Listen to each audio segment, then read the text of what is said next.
right, so let's talk a little bit about that time with Frank Lucas. He has this movie coming out and all that now. So, I mean, what was his story? Well, basically in '75, I was had a situation with him. No, excuse me. Let me correct that. '72. In '72, I had a situation with Frank Lucas. I've been seeing Frank Lucas around for years. He was nobody of any specific importance or anything. He wasn't what I would consider as a big-time drug dealer, not like that there. He was just a guy out there hustling, trying to make a few dollars, and he was with certain crews like Goldfinger, who was a boss, and Frank Lucas was with his crew for a while, trying to, pinch pennies or whatever, And he just was a guy that if you was around, you knew him. He was loud, flamboyant. He was a physically big man. He was rough with women's. He was a bully with women's and stuff like that.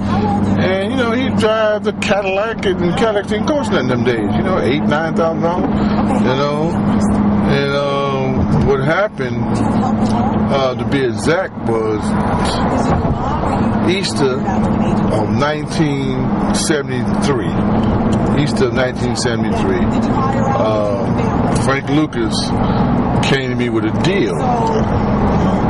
Frank Lucas came to me with a deal, said he had some people, that was going to give up a lot of packages, for a figure, and the figure was like $300,000, But at that time, packages wasn't costing, I was paying maybe $17.5. I think this deal he had, it was going to be like $15 if he could put up $300,000.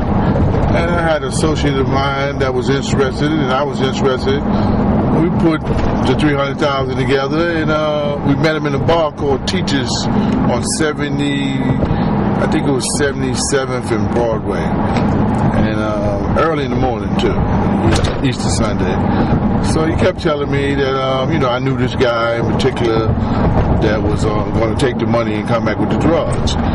So I said, okay, well, I'm not going to give you no money, you know what I'm saying? But if we can swap money for drugs, that's good. Or if you said that I got trust for the person, then that's good too, So after about 2 hours, the guy showed up, and sure enough, I knew the guy, and he was an honorable man, and he had a good reputation. He was good people, So I told my associate, I said, well, this dude here is cool, man.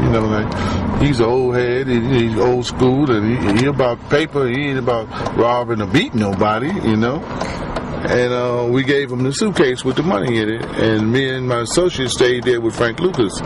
And after about 3-4 hours went by, I got leery, my associate got leery, and we started questioning Frank about this, that, and another, when this guy was to come back, make a phone call, tell me something, what's going on, blah this and blah that.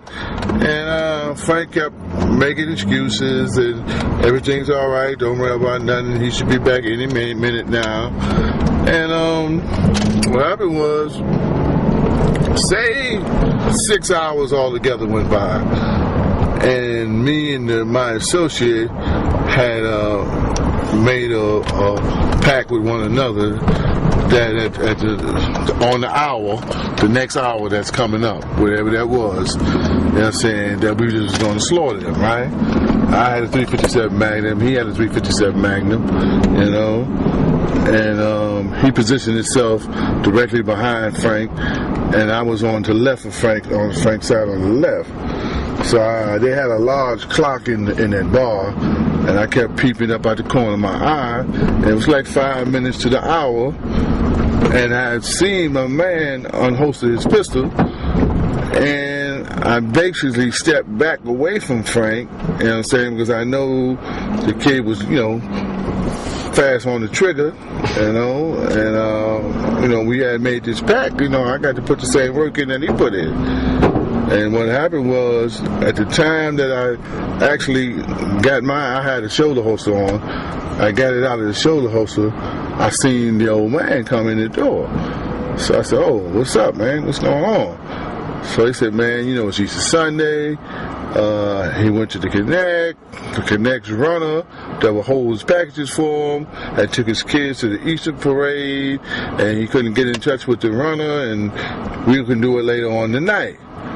So I was like, all right, man, cool, man. What's up with the suitcase? He says, outside in the trunk of the car. So we went out. We looked through it briefly and made sure there was money in it. And we split. So the meeting was at the Cellar, which was a bar on Columbus Avenue, like 90, I think it was 94th Street or something like that, right off the corner of Columbus Avenue. And me and my associate checked the money when we got where we was going, and it was correct. It wasn't nothing missing. And we took a nap and showers and changed clothes and came back out down to the Cellar. And when we came down to the Cellar, Frank Lucas was down there with another gentleman, and we seen the old man's green Mercedes pull up. And I said, oh man, there you go. Nah, damn, we're going to do this thing, because Frank had explained to me that we was going to do a 1, 2, 3 thing. We're going to trade it off right in there, take the packages and take the money, right? I said, okay, that's what I wanted to do all the time, you know? So what happened was, when the car got right up on us, I noticed that the old man wasn't driving the car. It was somebody else. So Frank went over there, and they did a little whisper thing with one another.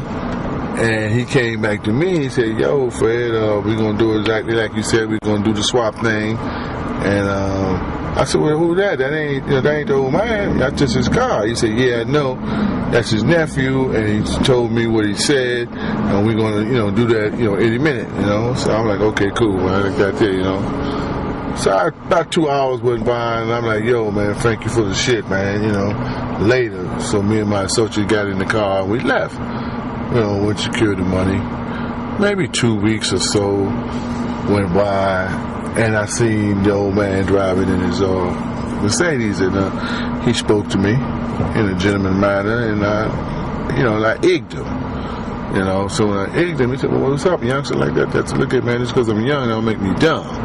You know what I'm saying? I said, I don't like that shit that went down the other week. And he said, man, when I sent my nephew down there to tell y'all nothing was happening. I said, that's not what Frank told us. I said, man, Frank told us that we was going to do a swap thing. It's going to be 1, 2, 3. And he said, nah, man, nothing happening. They didn't have what you wanted, and it was nothing happening, man. And I told my nephew to tell y'all. I said, that ain't what Frank told me. So at this time, they had a bar in Harlem called the Midway. It was like 124th and 125th, and I think it was on Amsterdam Avenue at that time. And he said, well, get in the car with me, man. Let's go up there. So I parked my car, and I got in his car, and we went up to the bar, the Midway.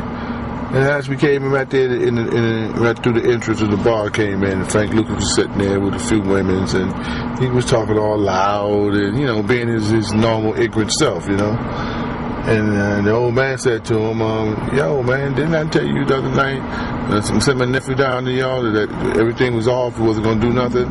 He said, yeah, right, yeah. So I said, man, that's not what you told me, Frank. I said, man, you told me we was going to do a swap thing. He said, oh, man, you misunderstood, man, like that. I said, no, man, I ain't misunderstood shit, I said, man, I know what you told me, So then, he went to woofing, and I went to woofing, and he called me out my name. I called him out his name. And, I said, man, you a big old faggot, bitch-ass nigga, So he said, you told me.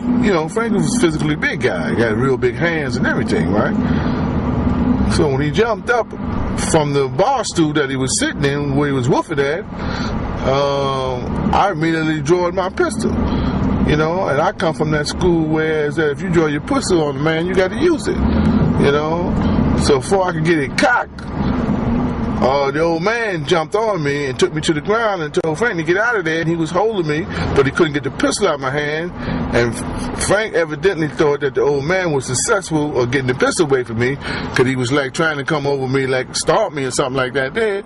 But when he see me point the pistol at him and the old man was holding me by my wrist, he broke out the door and ran, So I didn't get a shot off out of him or nothing, So years later, when I was in Raybrook federal prison, and the old man was doing 30 years, and we got to walk the yard together. And first thing I said to him, I said, "Yeah, I heard that Frank Lucas testified against you, you know." And he said, "Yeah." I said, "Nah." And do you remember that night when you stopped me from killing him?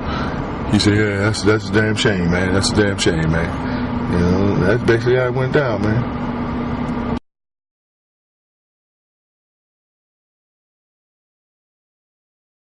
Well, basically in '75, I was had a situation with him. No, excuse me. Let me correct that. '72.